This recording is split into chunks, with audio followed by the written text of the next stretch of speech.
you will have 2 more reviews that'll be available. The exam 3 is next week, so those will all be posted for you so that you do have them. So I'm going to go ahead and I'm going to share my screen and I'm going to go from here. Now, some of you got a different PowerPoint. It was just the format that was changed. Don't get upset. We just made it a little bit prettier. So I will be sending this out to my class with the recordings and the other classes also. So let's go ahead and get started.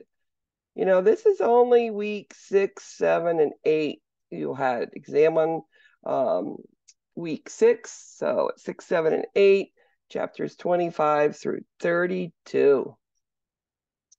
So respiratory.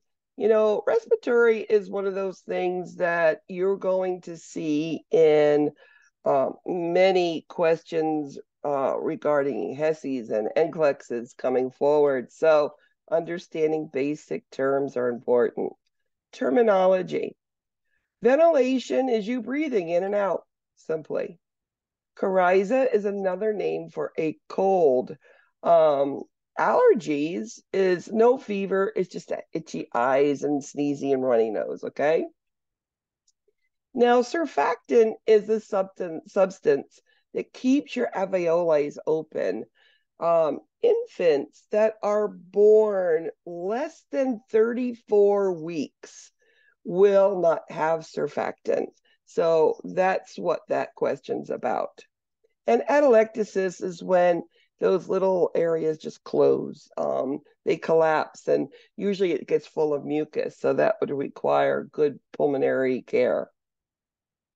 Erythrocytes are red blood cells, and they carry oxygen to the lungs, and they also to the tissues, and CO2 is to the lungs, and they can get rid of that CO2. So oxygen and erythrocytes are important.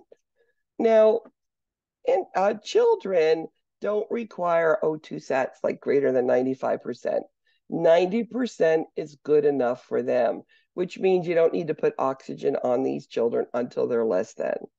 So some more names: tachypnea, breathing fast; rales, rhonchi, wheezing. These are a lot of noises. These are signs of respiratory distress. So you're breathing fast, you got noises inside those lungs, the rales, the rhonchi, wheezing. You're going to be seeing those increased using of accessory muscles, also called retractions, right? You're going to see cyanosis of the nail beds. And because you're not getting oxygen, you're going to get irritable and confused. And sometimes it's that air going in called stridors. Like, it's hard to get that there. Common respiratory illnesses. Bronchiolitis is another word for RSV. RSV is a common cold for you and me, but in young children, it clogs the airways. So to suck, swallow, and breathe is a big, difficult thing. You do see it in children 6 to 2 years old. You can see it younger, and it becomes more dangerous then because they breathe through their noses. So fill it up with mucus, they can't breathe well. The RSV virus is the most important pathogen, and it causes viral pneumonia. Viral pneumonia is dangerous, just like bacterial, but it won't be treated with antibiotics, right? Because only bacterial pneumonia is treating with antibiotics. Asthma is the most chronic respiratory illness affecting children. It affects visits to the ER, to the doctors, and it is the principal cause of school absenteeism in children. So they're always getting help. They can't breathe, so they've got to get to the ER or to the doctor or be hospitalized.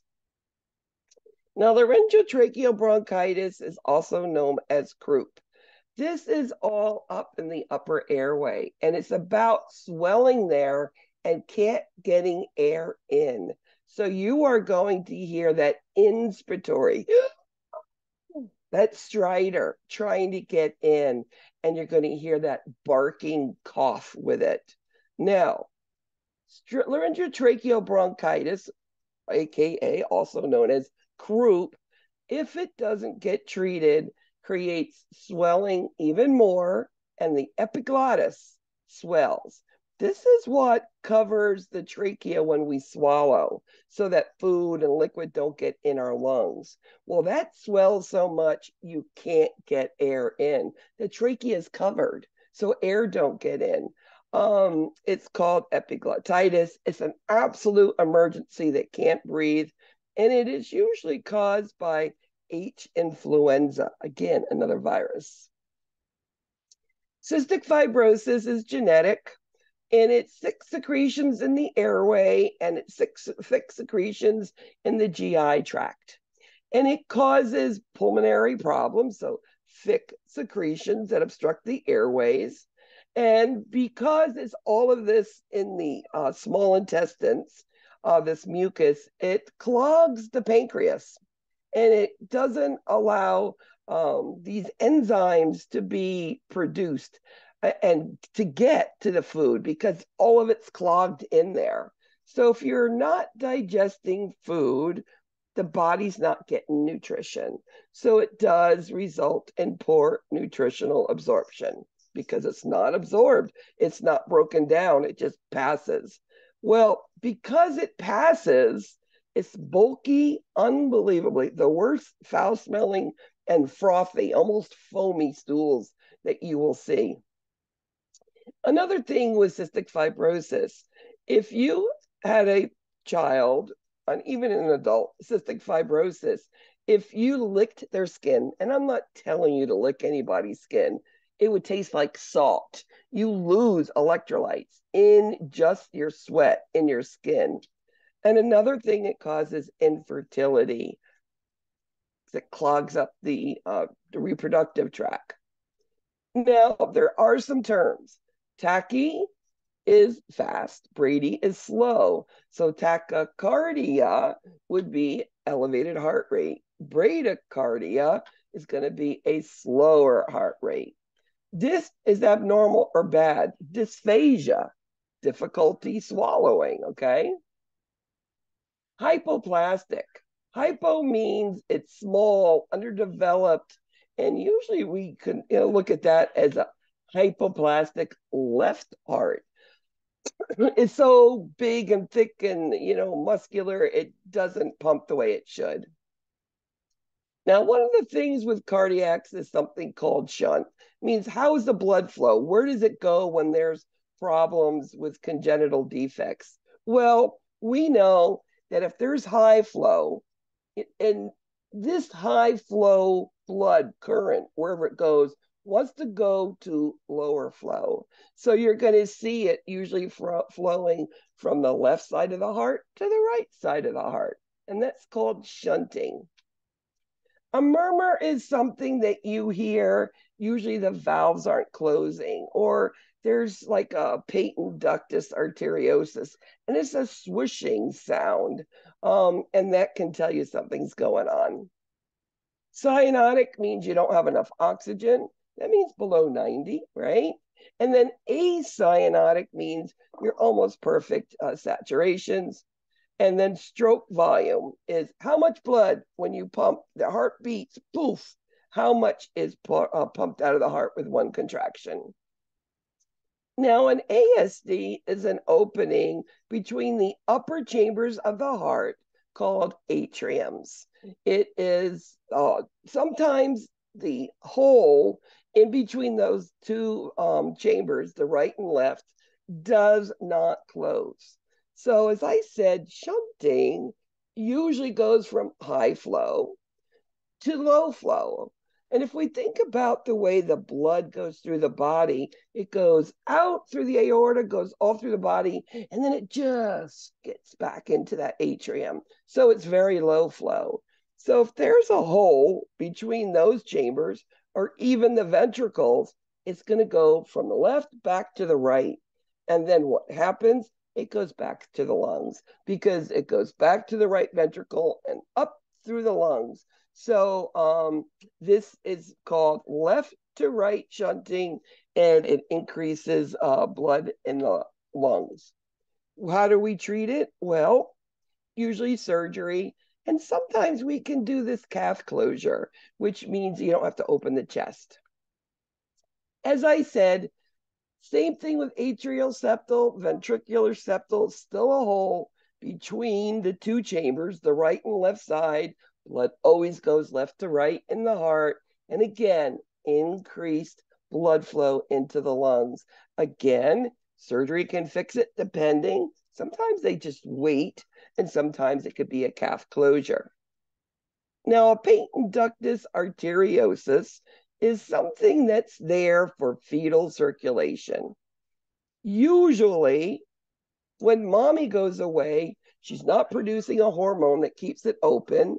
Mommy's not there anymore, so it closes by itself. Sometimes it doesn't, and we have to close for it. Now, we can just do a medical treatment. We can give indomethacin, and it's actually an NSAID, and we give it IV, and we can watch it closing. And if that doesn't work, we have to do surgery and just put a staple on it, literally. Coarctation of the aorta. So your aorta comes off your left side, off the left ventricle, and it goes to the body. A coarctation is a kink.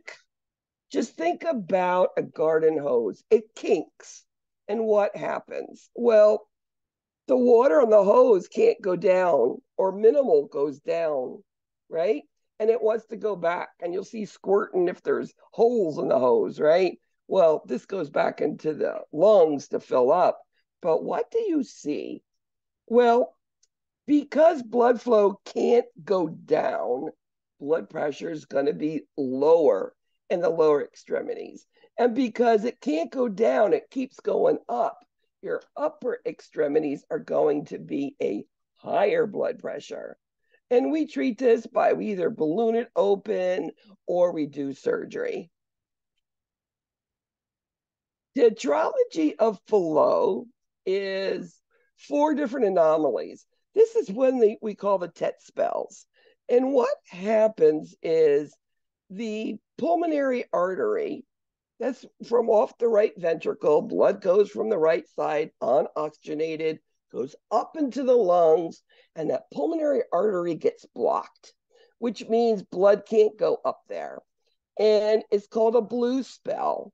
And I've actually seen infants go from O2 sats of 100 down to 10 within minutes because the blood's not going up there. So in children, the first method of treatment is putting their knees to chest. I'll take infants, hold their head and their knees and push them up together. And what that does, it changes pressure in the peritoneum and the chest, and it pops open what's ever covering it and allows blood to flow there. Usually, to prevent this from occurring, they'll do surgery to correct it, to have it open so that valve works right. I mentioned that hypoplastic. Look at that left ventricle versus that right ventricle. That left ventricle should be big. It's pumping to the whole body, right? So this is a really horrible diagnosis to get for a child. It's going to require 3 stages of surgery plus multiple cardiac calves and maybe surgeries in between of it. This child may never have a normal O2 saturations on this child. So hypoplastic left heart, very cyanotic. So some of the diagnosis tests that we do, well, if you think we have a coarctation, we need to look at the aorta, right? So we insert a dye and look, where is that kink? Very easy, right? And then we can go in and do surgery and undo that kink. We always do, and put these children, cardiac children come in and we suspect cardiac. We put them on an EKG, which just shows a heartbeat.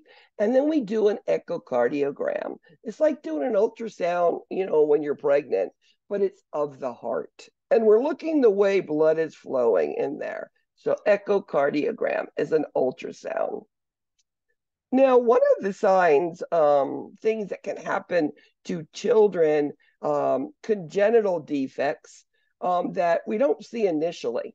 And then all of a sudden, these children be sudden weight gain, they're tachycardic, they're dyspneic, they're even, breathing tachypnea. These are signs something's going on, and they're filling up, especially that sudden weight gain. That sudden weight gain's telling you, where's the fluid, right? And then you see the heart rate up and you see him difficulty breathing. This is congestive heart failure. Some of the complications we see with congenital heart defects is pneumonia, filling up with fluids, right? We also know rheumatic fever due to strep. You don't treat strep all the way, you are going to see valves that can be damaged in the heart, usually the mitral valve, and there'll be penicillin in order to treat that. We know it can go to meningitis, glomerulonephritis, otitis. All of these things can be complications. With hypertension, high blood pressure, you're thinking children don't get it. Well, we've learned that we do blood pressures on children younger and younger because we find out young kids have it and they're going undiagnosed. So we have found that we're just going to treat it initially with diet. We don't go directly to medications. So we'll put them on low fat because we're worried about cholesterol, fruits, vegetables, fish, poultry, and low sodium, of course, because we don't want to have extra fluid in the body and that would create high blood pressure. Blood disorders, anemias. The most common of all, iron deficient anemia, right? We know that it could be decreased red blood cells. It could be a problem with that is if you don't have red blood cells, what do red blood cells do for the body? The red blood cells carry oxygen and carries nutrition to the cells and iron, right? If you don't have cells, your body's not getting the oxygen it needs. And that creates that tiredness, some of the symptoms that you see with it. We know anemia could be acute or chronic. Some of these are inherited. Sickle cell anemia is inherited, right? And acquired could be iron deficient anemia because you are eating right. There is decreased productions, decreased loss, and some other one, and hyperproliferation, hypoproliferation, too much, too little. So, as I said, iron deficient anemia, most common of all. Usually we see this when you started getting weaned off of iron fortified formulas, breast milk, and now we're putting foods in. And sometimes they don't get enough iron. Also, remember adolescents, that pre-adolescent, that initial adolescent growth spurt is 25% of their body. It's grown then. Adolescents, they feel they're too fat, they're too busy, they don't eat right, their diets aren't good. They grab a bottle of water and a power bar and they go out for the day. And when you don't eat well, you're not getting the iron. Another thing that can occur is if we too early put these infants on cow's milk and not formula up to 1 year old. Sometimes with iron deficient anemia, diet is not good enough and we have to give some iron by mouth. Remember, iron is broken down in the stomach by stomach acid. Another way to break it down well is with vitamin C. It's another acid. It breaks it. So the emptier the stomach, it's better for the absorption of iron. Hemophilia is a hereditary blood disorder. The blood doesn't clot. It's due to one of the factors isn't there. And if you don't have all the proper things, it doesn't, the blood doesn't clot. And that's what that is. Hyperlipidemia is excessive fat and fat-like substances in the blood. You've heard of high cholesterols, right? Same type of thing. Now, sickle cell anemia is hereditary, and the cells are a crescent shape, and they tend to die quicker. And the problem with sickle cell anemia is that if we don't keep hydrated, the vessels get smaller, and these type of shaped cells cannot pass through the capillaries and they get stuck. So behind it, the blood's still coming. So you'll see the swelling, redness, pain, and it's miserable. So how do we treat this? Well, we're going to put oxygen on them because usually your red blood cells are dying so quick that these children don't have enough red blood cells and oxygen. Hydrate, let's dilate those vessels, and let the blood flow through. And of course, pain medication. These children hurt, they're crying. Another thing we give these children is erythropoietin. What it does, it helps make the body um, increase their red blood cell production. It's better to have the body work for itself than it is to just give a transfusion. So erythropoietin tries to make that body make red blood cells. Now, thalassemia is hereditary, like sickle cell. I call it the rectangular shaped cell. The thing with this is there's different types. So there's a major, and we call it Cooley's anemia. And these cells burst and burst and burst. They don't stay alive long. These children need transfusions to be able to live. It's the thing with it is the heart needs a certain amount of hemoglobin to beat. When it doesn't get it, it's going to beat faster and faster and faster, and it causes cardiac failure. So it's usually because they don't have the red blood cells. And thalassemia minor is that it's just the trait. You might see mild anemia with it, but it's a trait. It's the major, or Cooley's anemia, which is the most severe. Now, GI, GU. Now, dysphagia, dys is difficulty, and phagia, swallowing. The most common ingested drug with toxicity that we're concerned about is acetaminophen. We know Tylenol, acetaminophen is is liver toxic. So we really have to be careful with where we put this acetaminophen around the house, because kids like to drink this stuff or take the pills and chew them because they taste good. So GI disorders, remember, we worry about fluid electrolytes. It could be having to do with vomiting, diarrhea. It could be doing to the way that it's absorbed. So disorders that involve GI is the losses of the fluids. It's how it absorbs the nutrients. Does it have those enzymes to do that?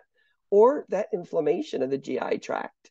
Or, you're not taking in enough water. Pyloric stenosis is usually your small infants, 3 weeks to 3 weeks to like 3 months old. It's young, young, young. And the pyloric valve is thickened. So they eat fine, no problem, normal child. And all of a sudden they throw up and it's projectile. They do surgery and just open up that pyloric valve. Mecca-diverticulum is this outpatching, or this little bulge in the lower part of the small intestines. And in this little thing that sticks out, there's a big blood vessel. And usually it rips and it starts to bleed. So usually we just do surgery and take out that diverticulum. Appendicitis, we know it's common in children. We know if it ruptures, all of that toxic, liquid inside between the small and large intestines, and that appendix just spews into their abdomen and creates really bad infection called peritonitis. We know that the symptoms of appendicitis, when it's not ruptured yet, right lower quadrant pain, guarding rebound tenderness, at the McBurney's point. Hirschsprung's disease is a big outpatching of the lower descending bowel, and there's just no nerves in it. It don't work. So if it doesn't work, no peristalsis, nothing's going down. So they need to take it out. So they do surgery, get rid of that bowel that's not functioning right, and they put a colostomy in. Usually they, a little bit later, usually before a year old, up to, they will reverse it and they'll put it back together again. So it's only a colostomy for a while. So 2 stages. Celiac disease has to do with eating gluten. It's autoimmune, and the immune system don't like it, and it's in the small bowel. And it's gluten is flour, wheat, barley, oats, and rye. If you eat it, it's severe pain. So, what should your diet include? Well, anything that doesn't have breading, right? Unless it's rice flour, which, thank goodness they have something like that today. But protein, veggies, fruit, beans, rice, nuts, dairy, legumes, and there is malabsorption. It has to do with fat. So be careful with fat intake on celiac. Hernias are little outpatchings. Your intestines pop through. The most common one that I've seen is the umbilical hernia, where there's outpatching and you could push it in and out and it squishes, and it's just the child doesn't know you're doing it. It doesn't hurt. But when it starts pain and it's red and it hurts a lot, that is what we call a incarcerated or strangulated type of hernia. It doesn't go back in place. Incarcerated, it's the blood supply is gone and it requires surgery. Acute glomerulonephritis is like rheumatic fever. Again, it's this reaction to a strep infection. In acute glomerulonephritis, you stop urinating. So what do you see? Swelling. You're going to see them very pale. And again, they're going to be anemic. Treatment, we're going to treat the strep infection.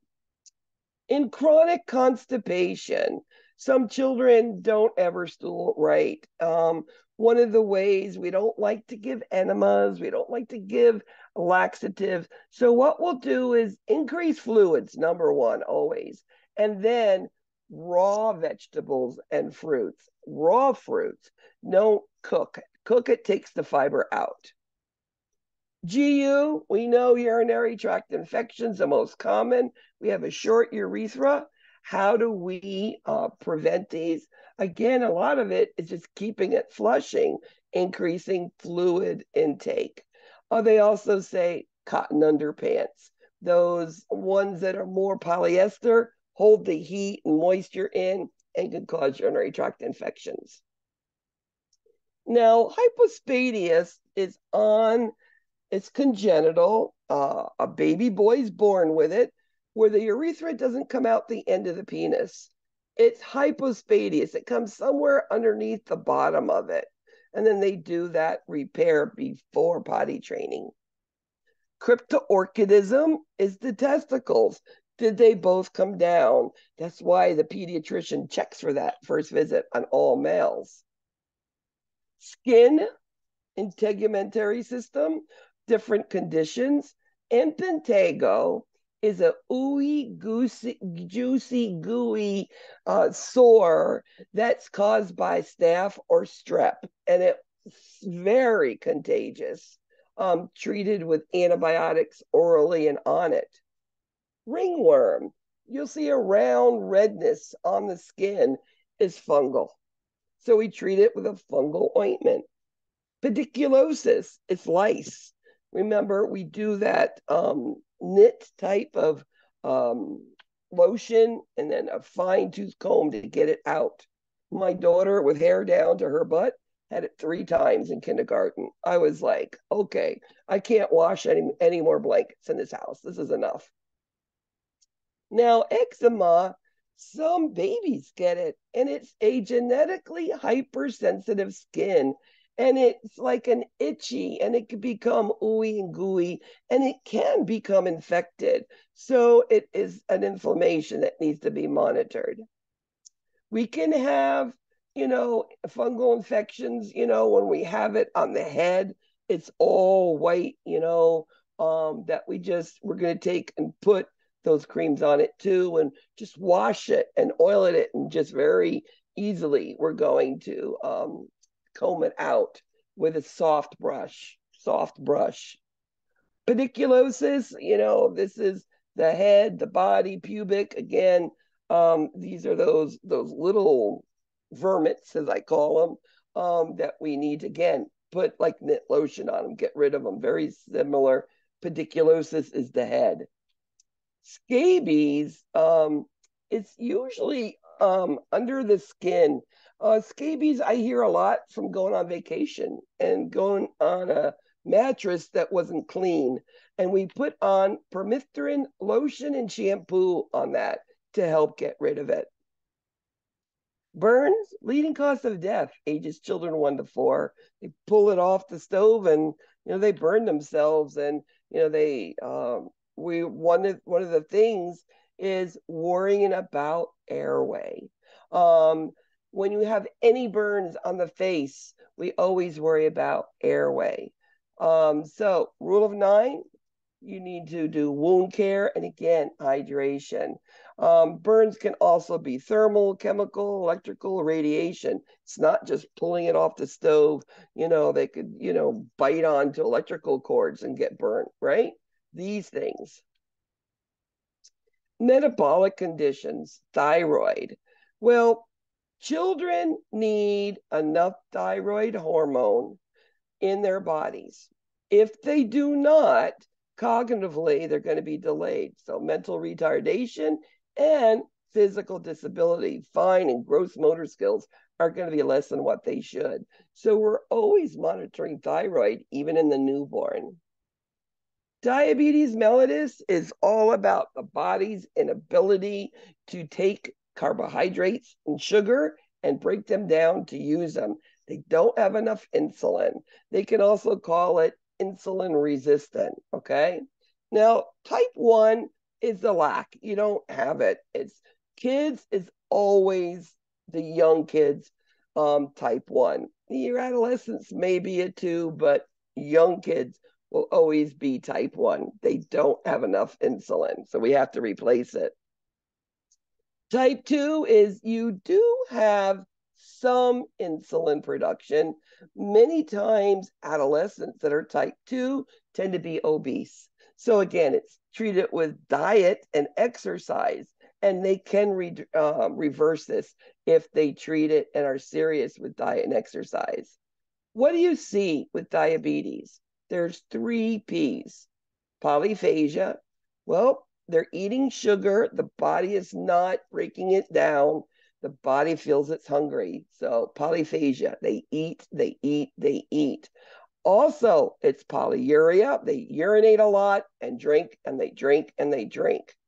They're not getting their carbohydrates, so they lose weight. Many times, that's the symptoms that brings them into the doctor, is that weight loss. And many times, you're going to see them urinating during the nighttime where they've never done that before. Signs of low blood sugar, hypoglycemia, is you're irritable, you're hungry, you're weak, mental confusion, you don't walk right, you're confused, and then the sweating. So how do you, if you're looking at a child and they're awake, what do? You need to give them some sort of sugar to raise their glucose level immediately. Could be orange juice, could be a glass of milk, right? Something, get the sugar up. DKA is a diabetic coma, and this is when the blood sugars are elevated. The body says, all right, I can't use carbohydrates. I don't have insulin. I can't break it down. Let me start eating proteins and fats. The byproduct is ketonuria. What we see is decreased bicarbonate with that, then a low pH, so it's metabolic acidosis, and you're going to see them dehydrated. And these are the children you can smell. It's like a rotten peach. It's just sickening sweet, fruity breath. And these children are going to be lethargic. Cushing syndrome is one of the adrenal problems. And Cushing syndrome is usually due to too much cortisone, whether it's taken orally or the adrenal gland overproduces it. And these children get these big, round, fat face and chin. It's called a moon face. They look, their trunk is all big and, gaining weight, usually skinny arms and legs on them. So the cortisol, um, it causes thin extremities for this. So because of the protein wasting, all right? So big fat face, big trunk, skinny extremities, okay?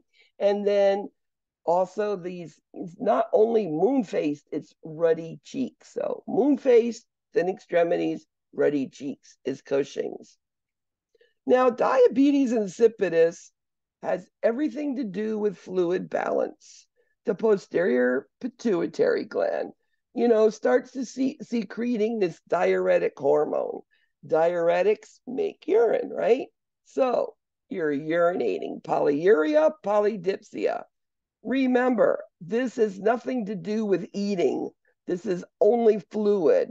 Diabetes mellitus has polyphagia. Diabetes insipidus, only two P's, urinating and drinking a lot, polydipsia, polyuria. Remember, if they're urinating a lot, you're going to lose potassium and other electrolytes. So be careful with that. And our priority, let's look at the vital signs. Are we dehydrated? Elevated heart rate, decreased blood pressure. Let's look at that.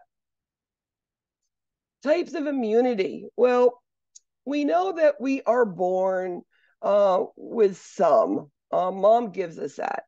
Now, acquired means you didn't get born with it, but either you had the disease or you received vaccines about it.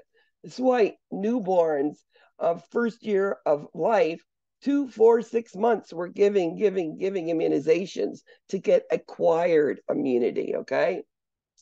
Sometimes there's active immunity, they produce their own immunity, and then passive immunity.